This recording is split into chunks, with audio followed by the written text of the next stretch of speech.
Bismillahirrahmanirrahim. Alhamdulillahirabbil alamin. Hamdan katsiran thayyiban mubarakan fih kama yuhibbu rabbuna wa yardah.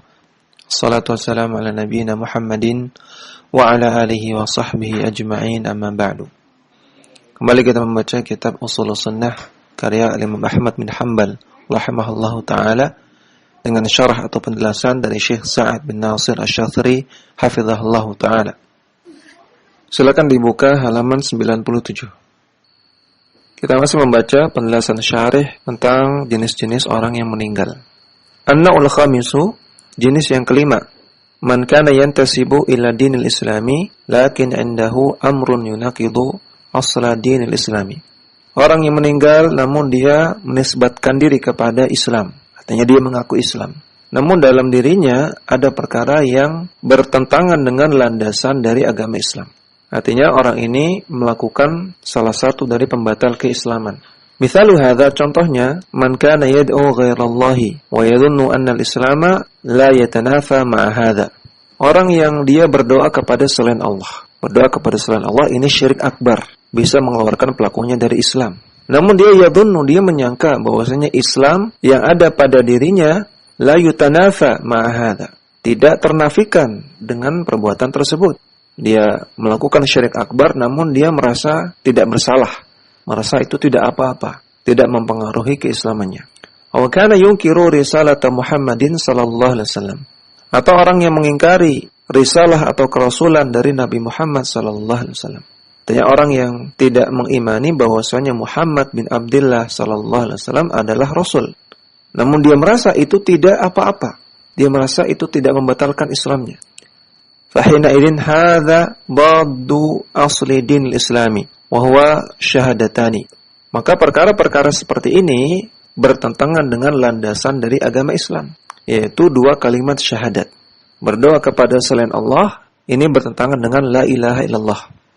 Mengingkari kerasulan dari Nabi Muhammad sallallahu alaihi wasallam ini bertentangan dengan syahadat Muhammadun Rasulullah. Wabitali fa innahu la yusalla alaihi wa yahkumu bi kufrihi fi ahkamid dunya. Oleh karena itu, maka orang seperti ini tidak disolatkan dan dia dihukumi sebagai orang kafir dalam hukum dunia. Li'annahu qad naqadha asla dinil islami. Karena dia telah membatalkan landasan dari agama Islam dalam dirinya. Lakinnana la nahkumu alaihi bi jannatin wa narin. Namun kita tidak memastikan bahwasanya dia akan masuk surga atau neraka. Wa innama natruku sholata alaihi fid dunya wa natruku al-istighfar lahu wa nu'amiluhu mu'amalata ghairil islami minal kuffar. Namun kita tinggalkan salat jenazah terhadapnya di dunia dan kita tinggalkan mendoakan ampunan untuknya dan kita perlakukan dia, kita terapkan muamalah ghairil muslimin, non muslim atau minal kuffar. Kita anggap dia termasuk orang kafir. Lakinnana la nahkumu alaihi bin nari. Namun kita tidak memastikan dia masuk neraka. Nah, ini penjelasan yang sangat bagus dan sudah cukup jelas insyaallah ya. Namun juga di sini perlu kita jelaskan penghukuman terhadap orang yang seperti ini, bahwasanya dia perlakukan sebagai orang kafir, orang non-muslim ketika dia melakukan pembatal keislaman, perlu memperhatikan dua hal. Yang pertama, di sini bukan berarti kita bermudah-mudahan memvonis kafir secara ta'yin. Karena kembali kepada kaidah yang sudah kita baca kemarin, memvonis secara ta'yin ini perkara yang sangat serius, tidak boleh bermudah-mudah, bahkan ini adalah haknya hakim dan juga para ulama. Namun ketika kita melihat secara jelas ada orang yang melakukan pembatal keislaman, maka kita perlakukan dia sebagai non-muslim untuk diri kita. Karena kita tahu dan kita melihat secara jelas orang ini melakukan pembatal keislaman. Maka kita berlakukan untuk diri kita berlakukan hukum bahwasanya dia non-muslim, dia kafir. Dan kita tidak memaksa orang lain yang tidak tahu, yang tidak faham untuk menghukumi dia kafir juga. Kalau ini haknya hakim, haknya para ulama. Ini yang pertama. Kemudian yang kedua, memperlakukan orang yang seperti ini, yang melakukan pembatal keislaman, kita perlakukan sebagai non-muslim, sebagai orang kafir, itu ada batasnya, yaitu sampai dia bertaubat. Kalau dia bertaubat, maka kita kembali berikan dia hak-hak sesama muslim. Kita perlakukan kembali dia sebagai kaum muslimin. Dan juga hendaknya kita mengajak dia untuk bertobat. Kita dakwahi dia, kita nasihati dia, dan kita peringatkan dia untuk segera bertobat. Ya, 2 poin ini perlu diperhatikan dengan baik. Kemudian, fa in qala qailun ma halu ulaika alladziina lam ya'rifu haqiqata dinil islami. Kalau ada yang bertanya, bagaimana keadaan di akhirat orang-orang yang mereka tidak mengetahui hakikat agama Islam? Ya, contohnya seperti suku-suku pedalaman yang mereka tidak pernah mendengar Islam, atau orang yang tidak pernah tersentuh sama sekali oleh dakwah Islam, belum pernah mendengar Islam sama sekali. Demikian juga anak-anak dari orang-orang kafir yang mereka wafat dalam keadaan belum baligh. Karena ketika belum baligh mereka belum terkena beban syariat. Nah, maka bagaimana keadaan mereka? Naqulu, kita katakan, la nahkumu alaihim bi annahum min ahlin nari. Kita tidak menghukumi mereka bahwasanya mereka penduduk neraka. Artinya tidak kita katakan bahwasanya mereka masuk neraka. Wa inna ma yuqalu innahum yaumal qiyamati yumtahanuna wa yukhtabaruna fi arasatil qiyamati. Namun yang dikatakan tentang mereka adalah bahwasanya mereka di hari kiamat akan yumtahanun, akan diuji. Wa yukhtabarun, dan akan diuji, akan dites. Fi arasatil qiyamah, di sebuah tempat di hari kiamat. Disebutkan dalam sebuah hadis yang sahih bahwasanya mereka akan dites dengan cara diperintahkan untuk masuk neraka. Kemudian faman ajaba minhum adkhalal jannata. Siapa di antara mereka yang menaati perintah tersebut ketika disuruh untuk masuk neraka, kemudian ternyata taat, maka justru adkhalal jannah, mereka akan dimasukkan ke surga. Wa man lam yujib dakhalan nara. Namun yang tidak mau taat kepada perintah Allah ketika itu, justru dia akan masuk ke neraka. Ini pendapat yang rajih dalam masalah ini, walaupun di sana ada beberapa pendapat yang lain. Kemudian kita kembali ke matan. Al-Imam Ahmad bin Hanbal mengatakan, akhirur risalati walhamdulillahi wahdahu wa salawatuhu ala Muhammadin wa alihi wa salamat tasliman. Akhir dari tulisan ini adalah kami mengucapkan segala puji bagi Allah semata, dan salawat semoga terlimpah kepada Nabi Muhammad sallallahu alaihi wasallam dan juga keluarganya, dan semoga Allah Ta'ala melimpahkan keselamatan kepada beliau dan keluarganya. Ini kebiasaan para ulama, yaitu menutup tulisan dan juga khutbah mereka dengan hamdalah, dengan pujian kepada Allah dan juga dengan salawat. Kita baca penjelasan dari syarih. Beliau mengatakan, hadza akhiru hadhihi risalati at-thayyibati li imami ahli sunnati wal jamaati al-imami Ahmad ibn Hanbalin. Ini adalah akhir dari tulisan yang sangat bagus ini, yang ditulis oleh seorang imam ahli sunnah wal jamaah, yaitu al-imam Ahmad bin Hanbal rahimahullah. Wa min huna fa innana nushiru ila ahammi ma jaa fi hadhihi al-qa'idati al-'azimati min qawaidi ahli sunnati wal jamaati. Maka di sini, di akhir risalah ini, kami ingin menyampaikan beberapa yang paling penting dari kaidah-kaidah yang agung yang merupakan kaidah-kaidah Ahlussunnah wal Jamaah. Awalan, yang pertama, tahkimun nususi asy-syar'iyyati kitaban wa sunnatan. Yaitu wajib untuk berhukum kepada nas-nas syar'i, baik Al-Qur'an maupun As-Sunnah. Artinya mengembalikan semua perkara kepada dalil. Biar dalillah yang menentukan mana yang benar, mana yang salah.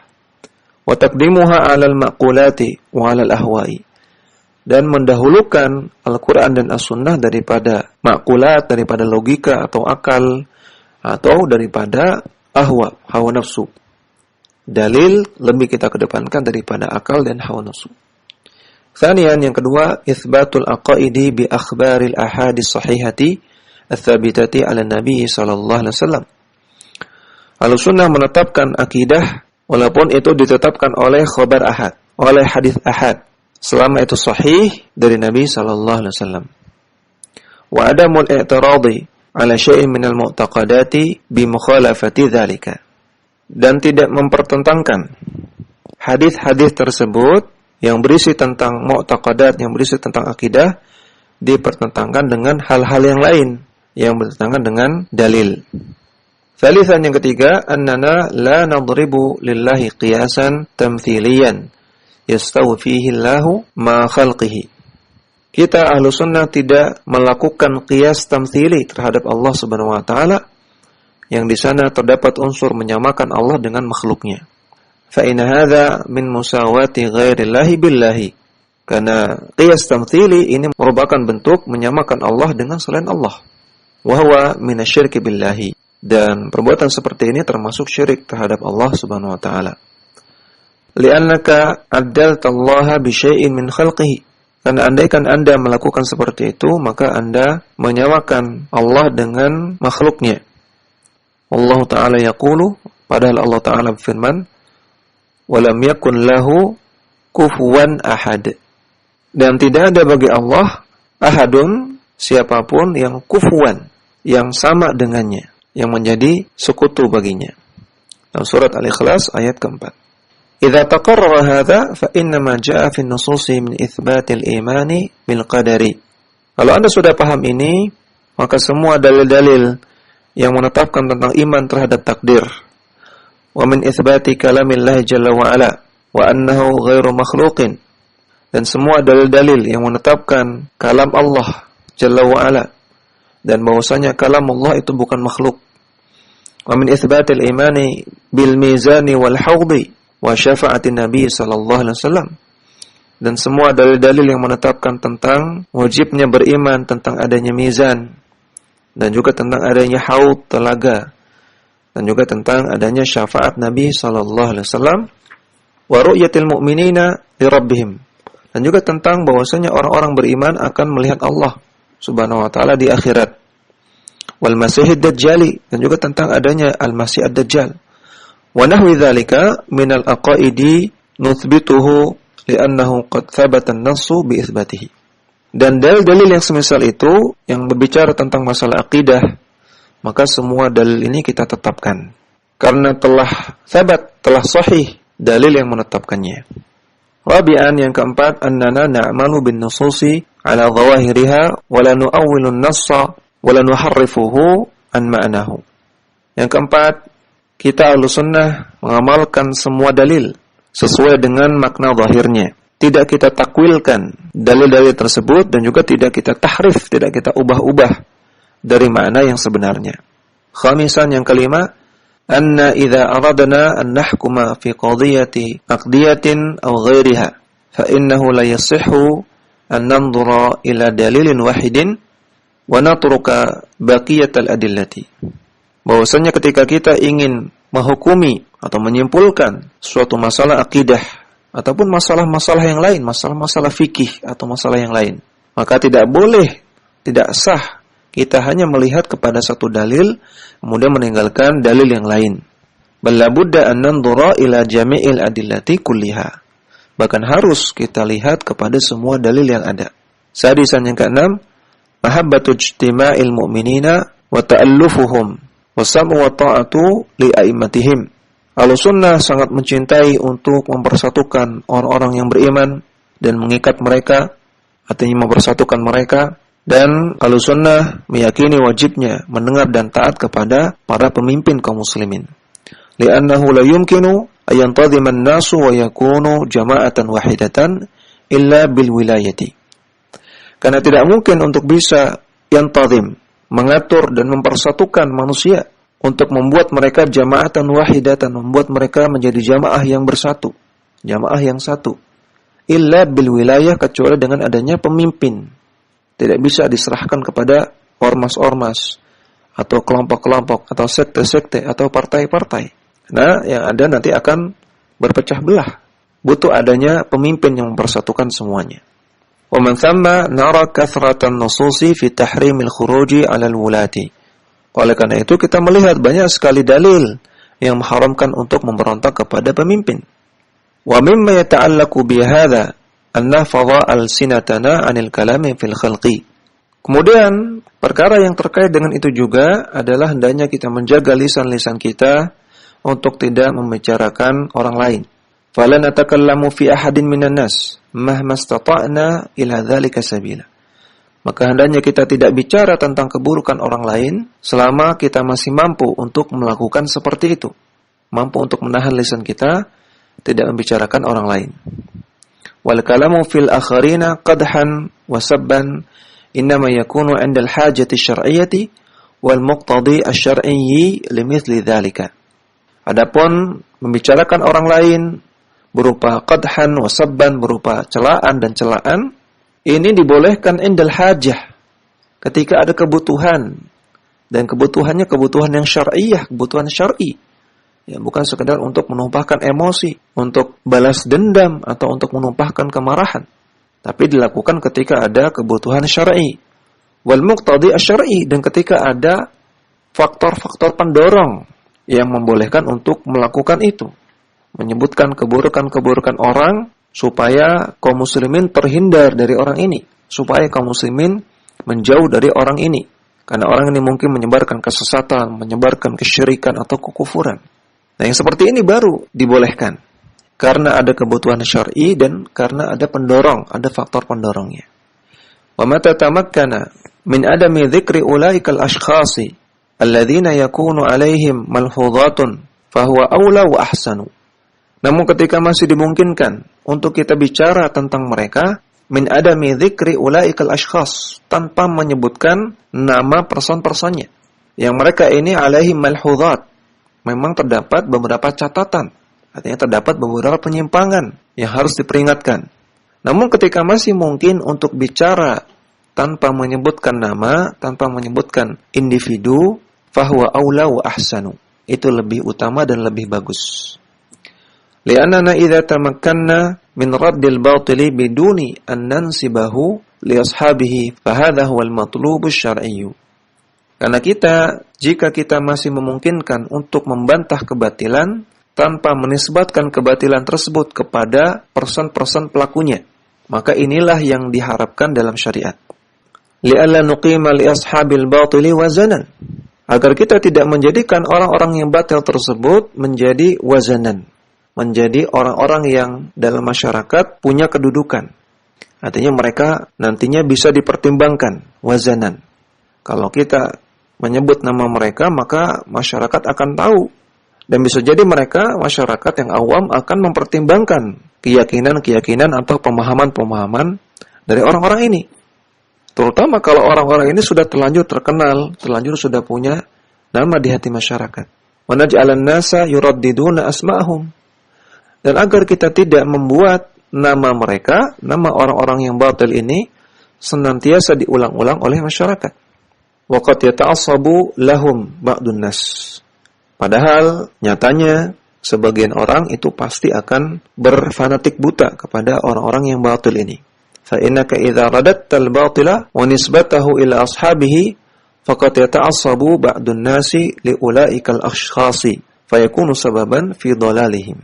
Maka jika Anda membantah kebatilan sambil menyebutkan namanya, menyebutkan nama pelakunya, menyebutkan person-personnya, maka orang-orang yang berfanatik kepada dia akan bangkit untuk berfanatik buta, akan bangkit untuk membela dia. Fayakunu sababan fi dhalalihim, sehingga bantahan Anda, celaan Anda akan menjadi sebab orang-orang tersebut sesat. Wa amma idza radatta al-batila wa lam tadhkur ashabahu fa innaka hina idzin la tuqimu lahum wazanan wala tibaran. Namun andaikan Anda membantah kebatilan dan Anda tidak menyebut namanya, tidak menyebut nama pelakunya, maka ketika itu Anda tidak menegakkan timbangan terhadap orang-orang yang batil tersebut. Artinya Anda tidak membuat orang-orang batil ini menjadi orang-orang yang bisa dipertimbangkan. Wala tibaran, dan Anda tidak membuat orang-orang yang batil ini jadi dianggap. Kalau tidak disebut namanya, maka bisa jadi orang ini nggak akan dianggap, nggak akan dikenal, nggak akan viral. Tapi ketika disebut namanya, malah jadi viral, malah jadi terkenal, malah akan dianggap oleh orang-orang. Wa fi nafsil waqti la yangharrun nasu bihim. Dan juga di saat yang bersamaan, ketika Anda membantah kebatilan tanpa menyebutkan nama person-personnya, maka masyarakat tidak akan tertipu dengan mereka. Masyarakat tidak akan mencari mereka, sehingga tertipu dengan perkataan mereka. Wala yankhadi'una bikalamihim. Dan mereka tidak akan terperdaya oleh perkataan-perkataan mereka. Wala yakunul wala' wal bara'u ala asma'il ashkhasi. Dan wala' wal bara' yang dilakukan oleh masyarakat awam itu bukan pada nama-nama person. Ketika nama-nama personnya disebut, kemudian nama-nama person ini punya nama di hati masyarakat, punya posisi di hati masyarakat, maka bisa jadi masyarakat awam itu akan berwala wal bara kepada person-person ini. Pada person-person ini adalah orang-orang yang batil. Sehingga mereka orang-orang awam akan mengatakan, siapa yang benci kepada orang ini, saya pun benci. Siapa yang simpati, siapa yang pro, siapa yang mendukung orang-orang ini, maka kami pun pro, kami pun mendukung orang tersebut. Maka ini bisa terjadi. Masyarakat akan berwala wal bara kepada orang-orang batil tersebut. Wa innama yakunu al-wala'u wal bara'u 'ala al-mu'taqadis sahihi tsabiti fi kitabillahi wa fi sunnati rasulih sallallahu alaihi wasallam. Andaikan kita tidak sebut namanya, maka kita harapkan kemungkinan besar masyarakat akan berwala wal bara kepada akidah yang benar, yang sahih, sesuai dengan kitabullah, sesuai dengan Al-Quran dan juga sunnah Rasulullah sallallahu alaihi wasallam. Ya, ini nasihat yang sangat luar biasa sekali yang disampaikan oleh syarih di akhir kitab ini. Yaitu setelah kita memahami akidah-akidah Ahlussunnah wal Jamaah, janganlah kita menjadi orang yang suka semangat berdebat. Kemudian kita menjadi orang yang membantahi orang-orang lain. Si fulan sesat, si fulan syirik, si fulan menyebarkan firqah dhallah, firqah sesat, si fulan murji'ah, si fulan khawarij, si fulan mu'tazilah, macam-macam. Janganlah kita menjadi orang-orang yang seperti ini. Namun bantahlah kebatilan secara ilmiah. Sebutkan, ini adalah penyimpangan karena tidak sesuai dengan Al-Quran, ini ayatnya. Karena tidak sesuai dengan hadis, tidak sesuai dengan ajaran para salafus saleh. Ini buktinya. Sampaikan seperti itu tanpa menyebutkan person-personnya. Ini yang paling utama dan ini yang dituntut oleh syariat. Adapun menyebut nama, maka ini tidak boleh bermudah-mudah. Walaupun dibolehkan dalam sebagian keadaan, namun tidak boleh bermudah-mudah dan juga ini bukan haknya semua orang. Karena menyebut nama berarti sudah memvonis secara ta'yin. Kita sudah bahas berkali-kali, memvonis secara ta'yin ini tidak boleh bermudah-mudah dan ini bukan haknya semua orang. Kemudian syarih mengatakan, As'alullah ta'ala ayyuwafiqana wa iyyakum li khairayid dunya wal akhirati. Aku mohon kepada Allah Ta'ala untuk memberikan taufik kepada kami dan juga kepada anda sekalian untuk mendapatkan dua kebaikan, yaitu kebaikan dunia dan kebaikan akhirat. Wa yaj'alana minal hudatil muhtadina. Dan semoga Allah Ta'ala menjadikan kita orang-orang yang menyampaikan hidayah dan orang-orang yang mendapatkan hidayah. Allahumma aslih ahwalal ummati. Ya Allah, perbaikilah keadaan umat Islam ini.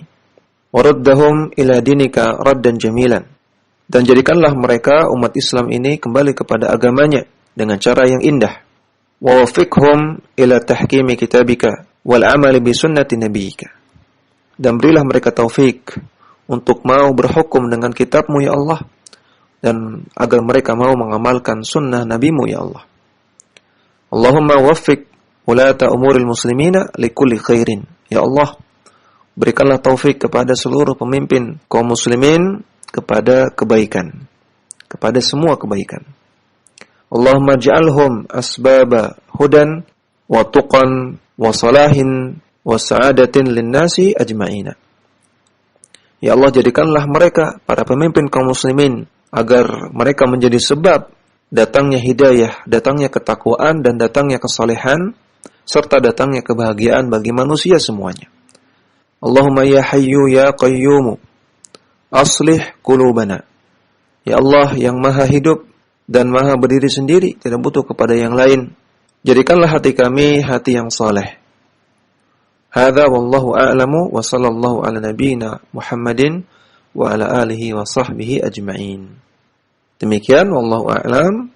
Semoga Allah Ta'ala melimpahkan salawat kepada nabinya Muhammad sallallahu alaihi wasallam dan juga kepada keluarganya dan para sahabatnya semuanya. Demikian yang kita baca dari kitab Syarah Ushulus Sunnah ini.